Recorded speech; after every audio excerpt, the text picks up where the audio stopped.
Hi, my name is Travis Drake. This semester I've been studying inspiration, the effect of technology on our brains, and how writing leads to inspiration. I have found these topics fascinating on their own and have found interest in linking them together. Let me start with the story of Charles Darwin.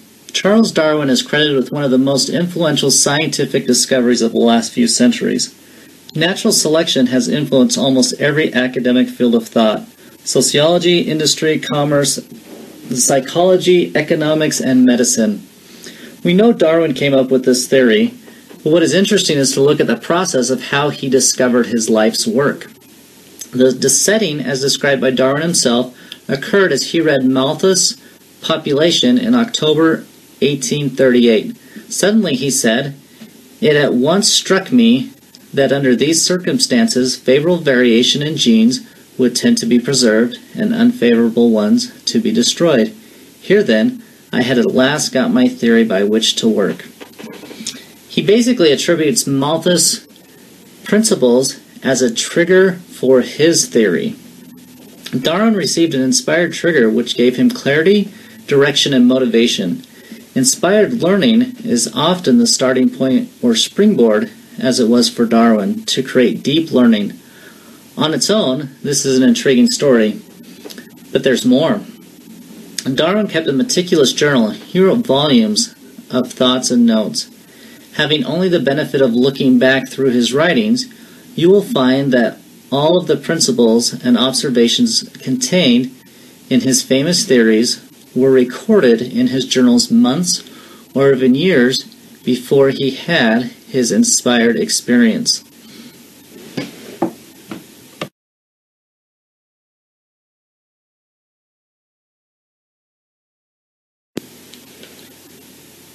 Today's world is very different from 1848. I get it.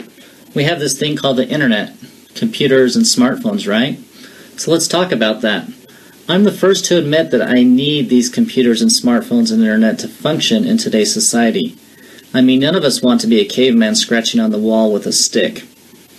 But what is not fully appreciated today is how these innovations affect our thinking. In fact, it's a little scary. Research has shown that our increasing use of these technology has weakened the kind of mental capacity for deeper thinking, inductive analysis, creativity, and reflection.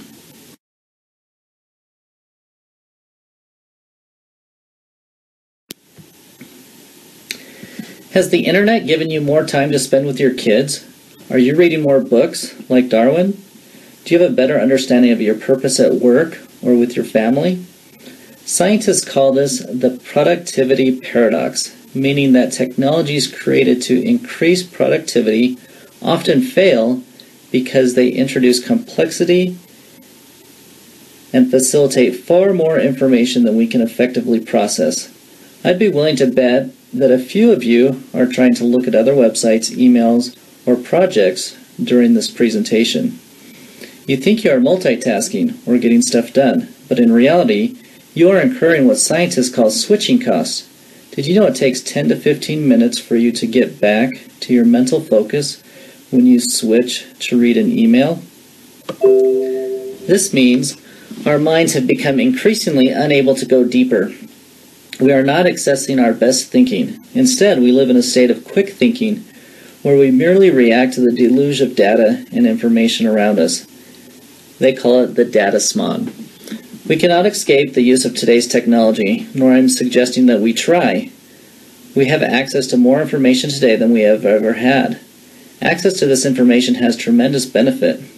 It is equally important that we are aware of the negative effects that information overload can have. As Carr in 2011 claims, the overuse of technology will lead to a complete rewiring of our brains that could prevent our minds from entering a state of inspiration. For example, Intel evaluated their global workforce to determine the effects of information overload through email and productivity. In 2007, Zeldiz found that on average, workers receive 400 email messages a week, averaging 20 hours per week to manage them. Intel workers received an email interruption every 11 minutes. On average, it took 25 minutes to return to focused activity. It is thus fair yet to say that many knowledge workers have almost no uninterrupted time. Time that is essential to enabling creativity, innovation, and serious problem solving. This study concluded that despite increased working hours, employees produced less output, thought superficially, and developed less new ideas.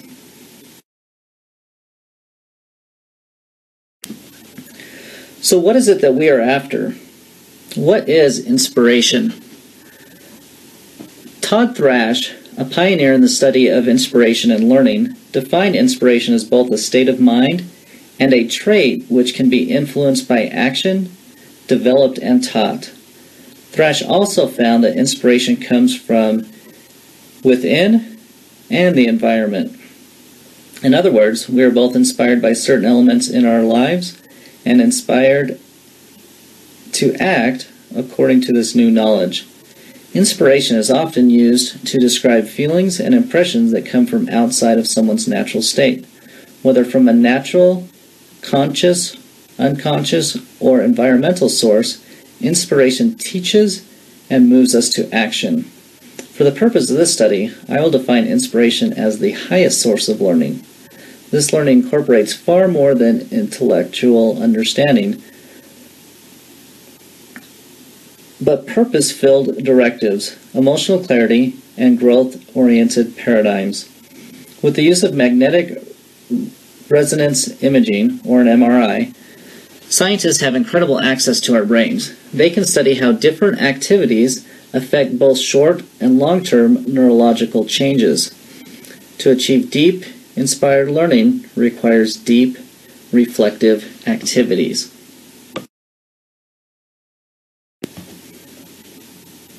Science has indicated that writing by hand accesses the part of our brain that stimulates what neuroscientists call the secretary of your brain.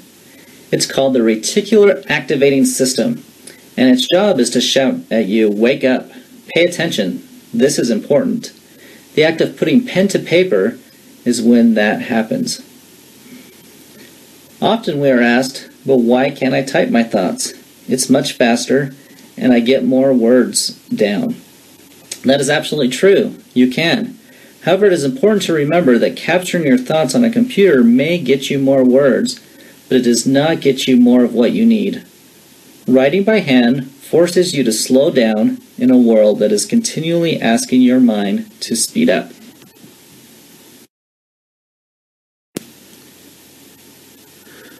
With that as a background, I want to discuss now what my research will focus on.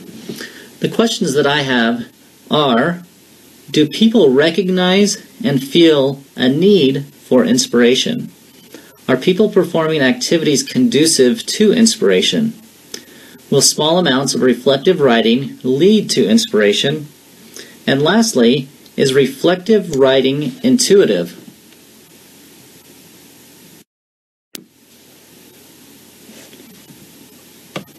For this study, I recruited 20 adults. We performed a baseline survey using SurveyMonkey. Participants were also given a 12-minute online training. Daily email reminders were sent to remind them to complete their daily reflective writing. Participants wrote for 10 minutes a day for 2 weeks. At the end of the 2 weeks, they completed a final survey to assess the results.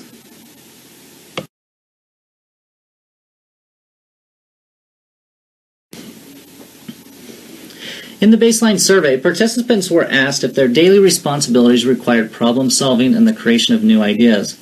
On a 5-point scale, the average response was 4.2. This means it was trending towards strongly agree.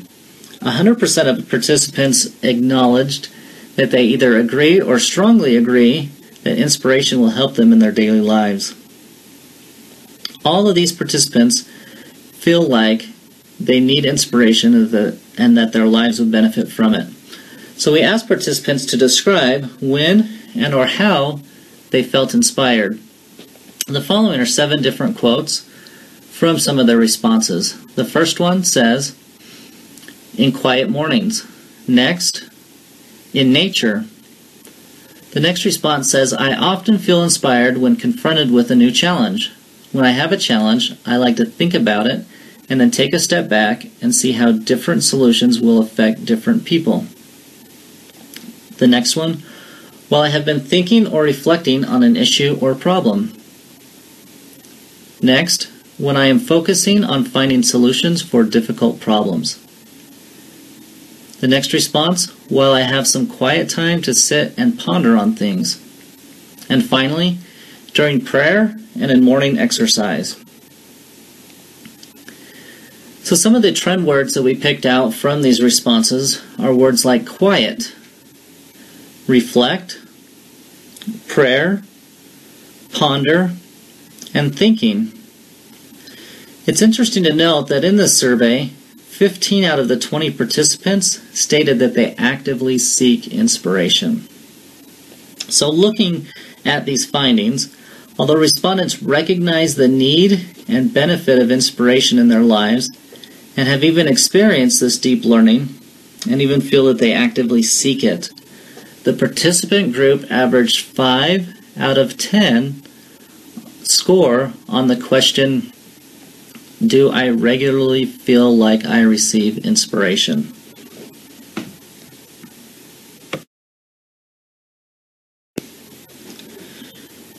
It is not difficult to see why the scores to the previous question were only 5 out of 10.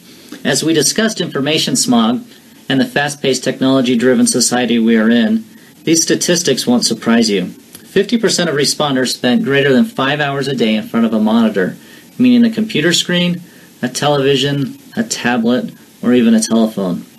30% of the total responders spent more than 7 hours. 84% of responders spend less than 30 minutes a day in quiet reflective activity. 42 of the total responders had less than 10 minutes. Only 11% of participants regularly use reflective writing, and 50% of respondents say they never participate in any reflective writing. There's a strong correlation that we found between these activities and the score of 5 out of 10 on a scale on participants feeling that they are getting into the deep learning.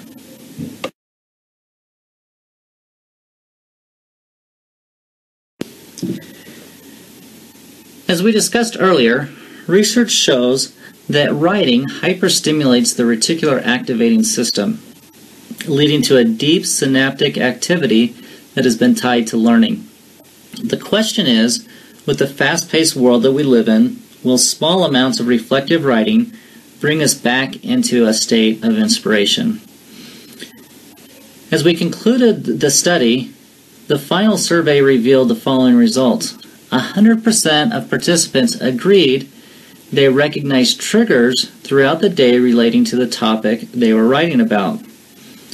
100% agreed that they received greater insight into the topic they wrote about.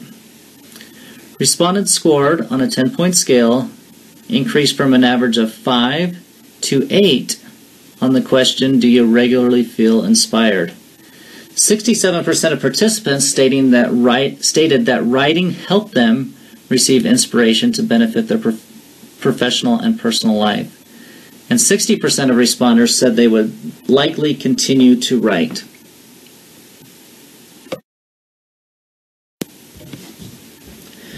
Nicholas Carr, the author of The Shallows, What the Internet is Doing to Our Brains, suggested that the way we use technology has rewired our brains to the point that deep, reflective activities are becoming a foreign process. Our findings support Carr's claim. Our participants found it difficult to begin the process, but did find that their ability improved the more that they wrote. 100% of participants agreed, or strongly agreed, that more training would be beneficial to this process. Like any new skill or technique, the more training and more repetition a person has, the more success a person can expect to have. And we definitely found that true.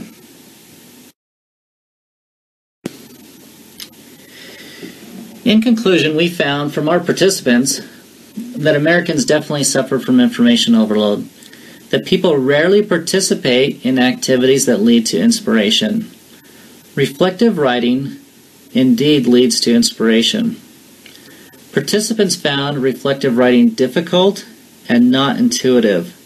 Additional training may lead to improved outcomes, but this is an area that would require more development and more study. Thank you for participating. I appreciate any feedback and look forward to looking deeper into this subject.